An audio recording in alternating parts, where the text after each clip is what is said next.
বিস্তারিত আলাপ আলোচনার পরে এটিও গৃহীত হয়েছে।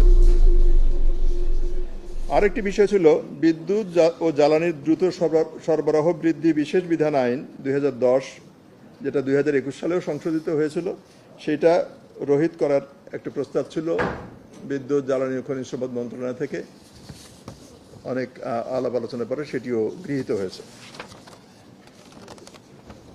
আরেকটি বিষয় ছিল যে প্রতি বছর 18ই ডিসেম্বর তারিখে আন্তর্জাতিক অভিবাসী দিবস পালন করা হয় আন্তর্জাতিকভাবে, আর আমাদের জাতীয় প্রবাসী দিবস উদযাপিত হয় 30শে ডিসেম্বর তারিখে।